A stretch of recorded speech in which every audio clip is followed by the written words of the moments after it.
now Mainers on the coast are repairing and rebuilding from those back-to-back January storms that flooded homes and businesses and destroyed docks and seawalls. Yeah, got a lot of people's attention, obviously. CBS 13's Brad Rogers found climate change and rising sea levels also have a lot of people along the coast wondering just how much more of this they can take.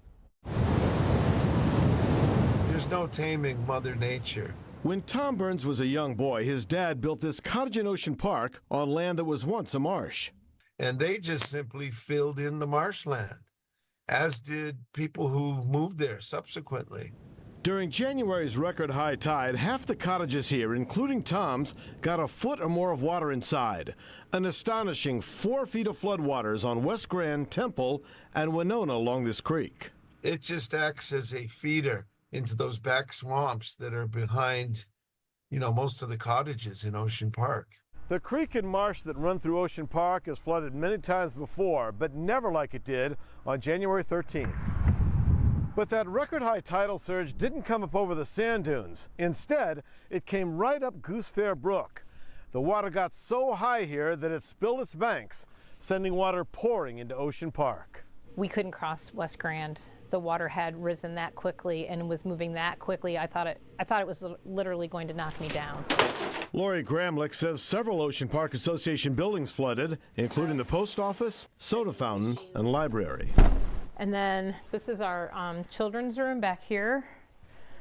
All of the books got destroyed. She says cottages got it even worse. I mean, people lost their entire first floors of their homes. People in Campells say waves that day were taller than their homes.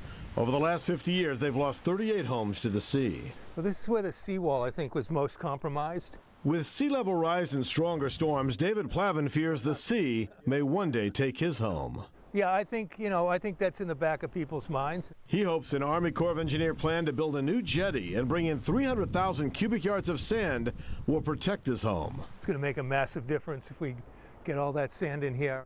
After the Wednesday flood, Ken Mason took steps to protect their inn on Gooch's Beach in Kennebunk from what would be a record high tide 3 days later.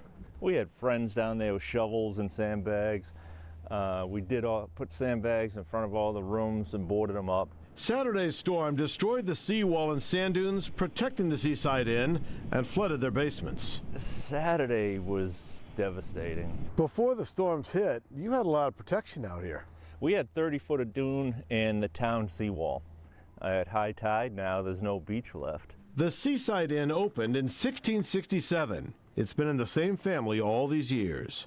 The Masons' children would be the 10th generation of owners, but only if the sea allows it. I don't know if we raise it, I don't know if we put stilts on it, but we're going to have to make some change sooner than we thought we had to. It's coming, and it's coming faster than we thought it was going to. Climate model projections indicate Maine could warm 2 to 4 degrees by 2050 and up to 10 degrees by 2100.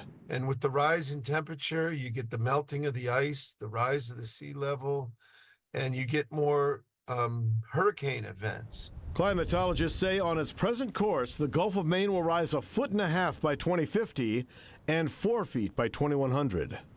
If the maps of 2050 are correct where the water is going to be where we're standing, there's not much we can do about it. We can't push it back any further. The fact that these kinds of storms are happening to this magnitude, I don't see it changing anytime quickly. Are you thinking about selling?